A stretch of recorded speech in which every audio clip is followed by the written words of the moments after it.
discussing about the video solutions for GATE 2012 ECE branch, and the topic we are discussing is electron devices. So the 2 marks questions in the series we are discussing, this is a linked question, that is common data for both questions, second and third. So first we will discuss the first one, later we will go for the second one. So the common data given is, for the given three-dimensional view of a silicon n-channel MOS transistor shown below, lambda is equal to 20 nanometers, transistor is of width 1 micrometer, the depletion width formed at every p-n junction is 10 nanometers, the relative permittivity of silicon and silicon dioxide are 11.7 and 3.9, and epsilon naught is 8.9 into 10 power minus 12 farad per meter. This is a given data for the given three-dimensional diagram of n-channel MOS transistor. You need to calculate the gate source overlap capacitance is approximately 0.7 femtofarad, 0.7 picofarad, 0.35 femtofarad, 0.24 picofarad. Understand the question carefully. This is a three-dimensional view of silicon n-channel MOS transistor.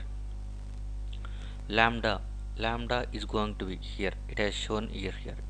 Lambda is nothing but this is source and it is drain. The above one is nothing but it is gate. In between this one, the black color, this is black shaded area, is nothing but silicon dioxide. This is also called as gate oxide or thin oxide. So the gate area is going to be somewhat overlapped into source as well as into drain. So how much the gate area is overlapped into source and into drain, that is indicated with lambda. Lambda is gate source overlap portion as well as gate drain overlapped portion.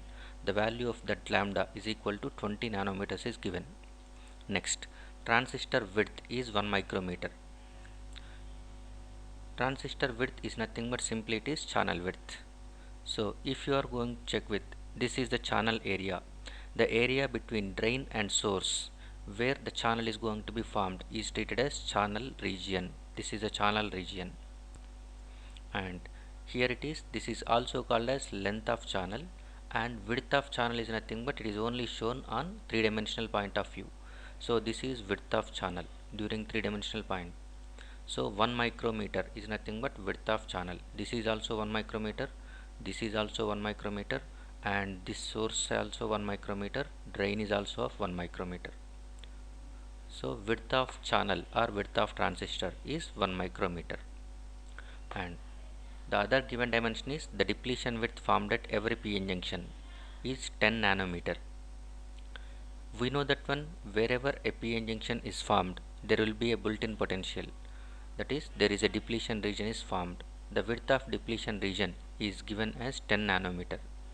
What are the chances of getting p-n junctions? That we will see. Given n-channel MOS transistor. N-channel MOS transistor means source is of n-type, drain is of n-type. So source is made up of n plus material, drain is also made up of n plus material. And always n-channel MOS transistors are fabricated under p-type substrate. So this is p-type substrate. This is p-type substrate and it is n plus source and it is n plus drain. So always there is a chance, this is n plus source and it is p-type substrate. There is a chance of getting a p-n junction. Always there is a p-n junction formed. Here also, this is drain of n plus region and source is of substrate is of p-type. So again it is a p-n junction. So this is p-n junction, this is also p-n junction. So definitely there will be a depletion region formed around this place. Around this place, this is what? Nearby this one. This is also p-type substrate. So here, this is a p-n junction, this is a p-n junction, this is a p-n junction at all sides of source except top. All sides of drain except top are going to be p-n junction, and the depletion width formed at p-n junction is given as 10 nanometer. And relative permittivity, epsilon R of silicon is 11.7, epsilon R of silicon dioxide is 3.9. Epsilon naught is given as 8.9 into 10 power minus 12 farad per meter. These are the given information, and we need to calculate what is the gate source overlap capacitance. The correct answer for this one is 0.7 femtofarad. We will see the details of this one. This is a diagram given. Gate source junction. Already we discussed. This top portion is nothing but gate, and this is source and it is drain. Gate source capacitance is nothing but gate is going to be a conducting material and source is also of a conducting material.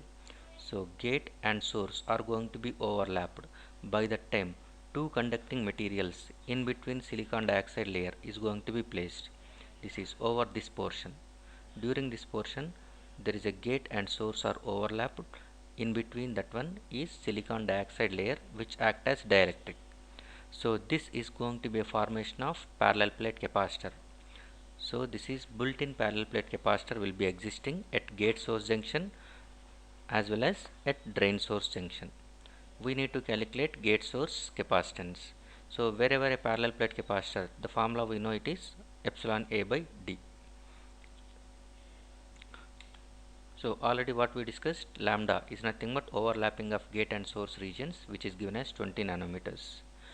W, width of transistor, this is width of transistor, width of transistor, width of transistor is given as 1 micrometer. WD, depletion width formed at every PN junction is 10 nanometers. It is of no use in this question, but still we are writing that one information. The given data is WD, depletion width formed at every PN junction is 10 nanometer. So depletion width, that is PN junction, is formed at every source substrate junction as well as drain substrate junction. Substrate, this is source substrate junction everywhere, drain substrate junction everywhere it is going to be formed. Next, thickness of silicon dioxide layer is given as 1 nanometer. Thickness of silicon dioxide layer is nothing but this one, the black coated area whose thickness is 1 nanometer, it was given. Now we are calculating source, gate source overlapping capacitance. This is a simple diagram over here. This region is going to be indicated. This region is this one. Gate source SiO2 TOX. So TOX is known, W is known, and everything lambda is also known. So this is a portion, you can think this is a portion of overlapping of gate and source. This is now parallel plate capacitor. Gate is a one parallel plate and source is also one more parallel plate. SiO2 is layer in between. This is the equation for parallel plate capacitance, epsilon A by D. Epsilon is nothing but epsilon naught into epsilon SiO2. Here we are going with dielectric material as silicon dioxide, so that we must use the silicon dioxide relative permittivity, not of silicon. Even though it is given as both silicon and silicon dioxide, we must use silicon dioxide only, because the dielectric material is consisting of silicon dioxide. And area of that one, area of parallel plate by TOX. So the plate area, you can go with either gate or source. The overlapping area, one side of this area is lambda, the other side is nothing but W. So area will become lambda into W. If you substitute the given values, CGS is equal to epsilon naught is given, epsilon silicon dioxide is given, W is given, lambda is given, TOX is given. If you substitute all those values, you will get the correct answer as 0.7 femtofarads. Femto means 10 power minus 15. So CGS, gate source overlap capacitance, is 0.7 into 10 power minus 15 farads. The right answer is A, 0.7 femtofarads.